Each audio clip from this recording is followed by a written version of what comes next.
সম্মানিত ভ্রমণপ্রিয় ভাই বোনেরা, গ্রামের বাড়ি ঈদ করতে যাব আর তাল খাবো না তা কি হয়? তালের সিজনে তো অবশ্যই আমরা তাল খাবো, তাই না? তো যাই হোক, আমার এক ছোটো ভাই তাল কেটে নিয়ে এসেছে, বসে বসে তাল খাচ্ছি আমরা। ঠিক আছে, সেই মজা। ঠাটা পড়া রোদ, ঠাটা পড়া রোদে খালি তাল খাবেন আর একবারে কলিজা শীতল হয়ে যাবে। গ্রামের বাড়িতে আপনি যাবেন, তাল খাবেন, এটা তো একটা মজা, তাই না?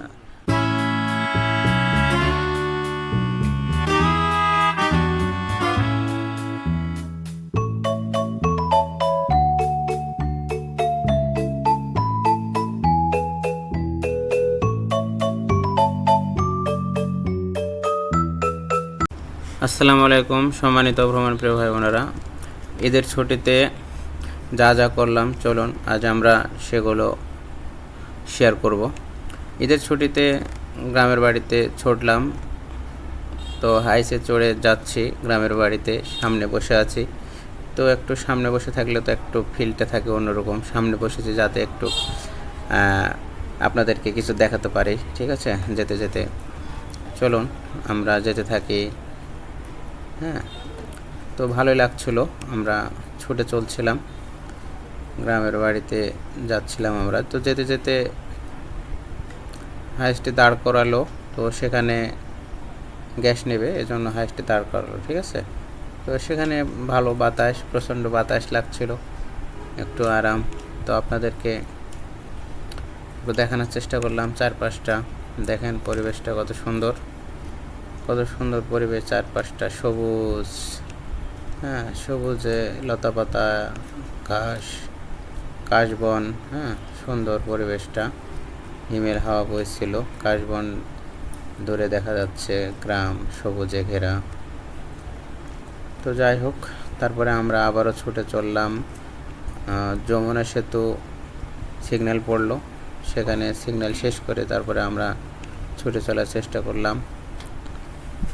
তো আমরা এখন যমুনা সেতুর উপরে উঠতেছি, চলুন আমরা যমুনা সেতুর উপরে উঠব আর যেতে থাকবো। ঠিক আছে, তো আমরা যমুনা সেতুর উপরে ওঠার চেষ্টা করতেছি, গুটি গুটি পাই।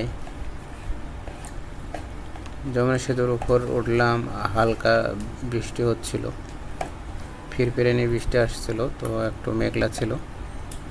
ছুটে চলেছি, যমুনার দুই পাড়ে খুব সুন্দর পাড়গুলো, আর মাঝখানে ভরা নদী। তো গ্রামের বাড়ি ঈদের দিনে গরু জবাই করা হয়েছে, তো কোরবানি দিলাম। কোরবানি বাড়িতে বসে বসে আমি মাংস করতেছি, আমার মাংস করতে ভালো লাগে। আপনারা দেখতে পাচ্ছেন যে আমি মাংস করতেছি, একটা রান খুলে নিয়ে এসে বসে পড়েছি, কোটাকুটি করছি। কোটাকুটি করতে ভালো লাগে আমার, তো সেই হিসেবে কোটাকুটি করতেছি। আর এই বড় ভাইয়েরা চামড়া ছেলতেছে। এখানে একটি খাসি দেওয়া হয়েছে, তো ছোট ভাইয়েরা এখানে শুরু করেছে, খাসি ছেলাছেলি করতেছে। পাশে আরও বড় ভাই খাসি খেয়েছে। তো এখানে অনেকগুলো গরু খাসি হয়। এখানে আমাদের সমাজের 20-22টা গরু খাসি সব মিলে 20-22টা এখানে হয়। তো সবাই মিলে আর কি, যে যার মতো ছায়া, একটু রোদ তো যে যার মতো ছায়ায় বসে বসে কাজ করছে, কোটাকুটি করতেছে। তো কুরবানির দিনে ঈদুল আজহাতে এটাই আনন্দ।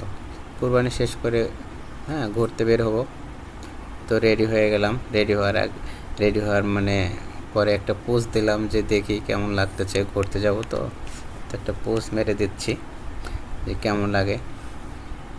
তো যাই হোক, ব্ল্যাক ডায়মন্ড এখন যাবে, ঘুরতে যাবে, আপনারা সঙ্গে থাকবেন। চলুন আমরা আরও কোথায় কোথায় ঘুরবো।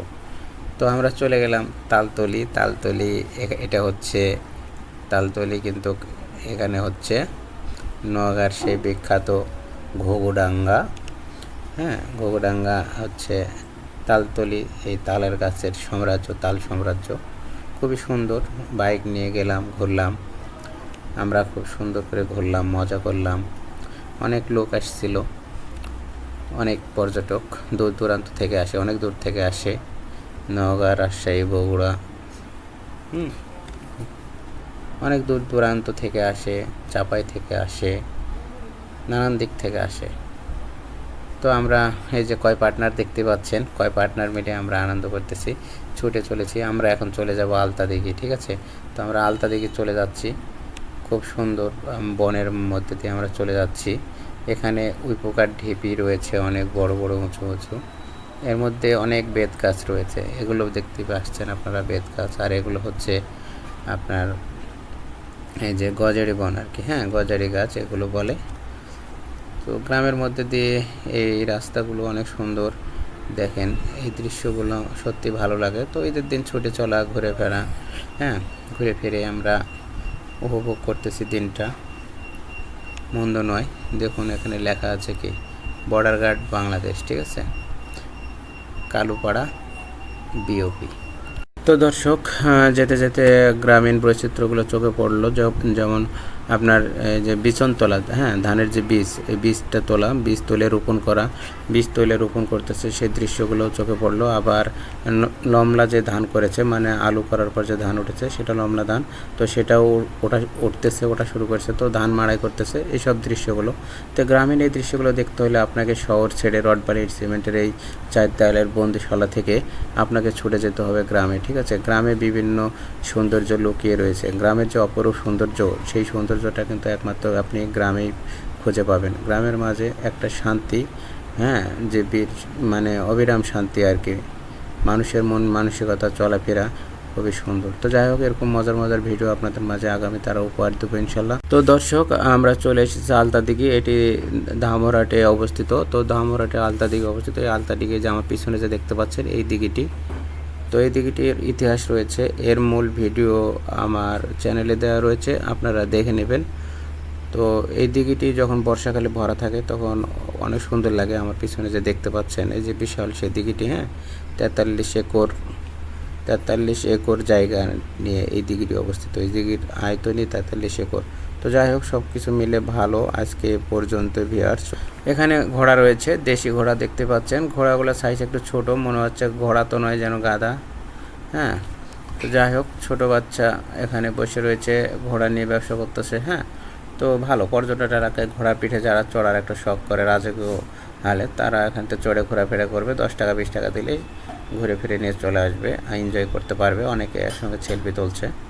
তো আমরা ঘুরে ফিরে চলে আসলাম, দেখলাম আরও অনেক কিছু দেখলাম, হ্যাঁ দিঘি দেখলাম, অনেক কিছু দেখলাম। আমরা ঘুরে ফিরে চলে এসেছি, আমরা এখন বাড়ির দিকে চলে যাব পরন্ত বিকেলে উড়ন্ত মন নিয়ে। আজকের মতো আমাদের যাত্রা এখানে শেষ করছি। আপনারা সবাই ভালো থাকবেন, আর চ্যানেলটি নতুন, আপনারা সবাই সাপোর্ট করবেন। ওকে, ধন্যবাদ।